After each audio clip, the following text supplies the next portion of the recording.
Lebanon ರಾಜಧಾನಿ ಮೇಲೆ Israel ದಾಳಿಯನ್ನು ಮಾಡಿದ್ದು, ಬೈರೂತ್ ಮೇಲೆ ಕ್ಷಿಪಣಿ ದಾಳಿಯನ್ನು ಮಾಡಿದೆ ಇಸ್ರೇಲ್ ದಾಳಿಯಲ್ಲಿ 10 ನಾಗರಿಕರು ಸಾವನ್ನಪ್ಪಿದ್ದಾರೆ. ಹಿಜ್ಬುಲ್ಲಾ ಟಾರ್ಗೆಟ್ ಮಾಡಿ ದಾಳಿಯನ್ನು ಮಾಡಿತು ಇಸ್ರೇಲ್. ಇದೇ ಸಂದರ್ಭದಲ್ಲಿ ನಾಗರಿಕರು ಸಾವನ್ನಪ್ಪಿದ್ದಾರೆ. ಲೆಬನಾನ್ ರಾಜಧಾನಿ ಮೇಲೆ ಇಸ್ರೇಲ್ ನಿರಂತರವಾದಂತಹ ದಾಳಿಯನ್ನು ನಡೆಸ್ತಾ ಇದ್ದು, ಬೈರೂತ್ ಮೇಲೆ ಕ್ಷಿಪಣಿಯನ್ನ ಹಾರಿಸಿತು. ಆ ಕ್ಷಿಪಣಿ ದಾಳಿ ಮಾಡ್ತಾ ಇದ್ದಂತೆ 10 ನಾಗರಿಕರು ಸಾವನ್ನಪ್ಪಿದ್ದಾರೆ.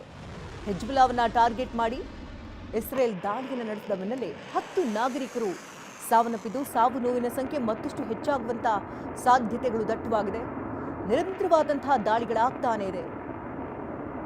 ಇಸ್ರೇಲ್ ಹಾಗೂ ಅಮೆರಿಕ ಜಂಟಿಯಾಗಿ ಅಟ್ಯಾಕ್ ಅನ್ನು ನಡೆಸ್ತಾ ಇದೆ.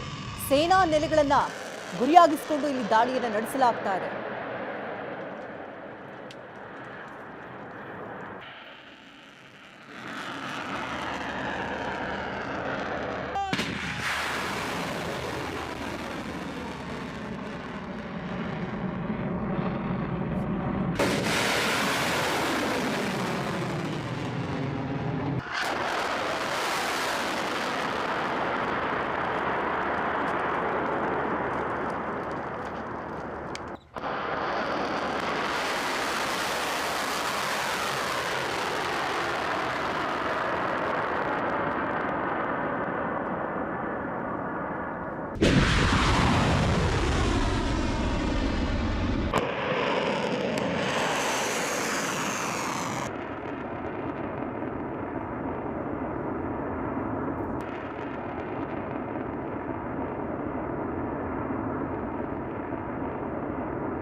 ಇದು ಕ್ಷಣಕ್ಕೂ ಪರಿಸ್ಥಿತಿಗಳು ಯಾವ ಮಟ್ಟಕ್ಕೆ ಹೋಗ್ತಾ ಇದೆ ಅಂದ್ರೆ ನಿಜಕ್ಕೂ ಕೂಡ ಆತಂಕ ಪಡಬೇಕಾದಂತಹ ಪರಿಸ್ಥಿತಿ ನಿರ್ಮಾಣ ಆಗ್ತಾ ಇದೆ.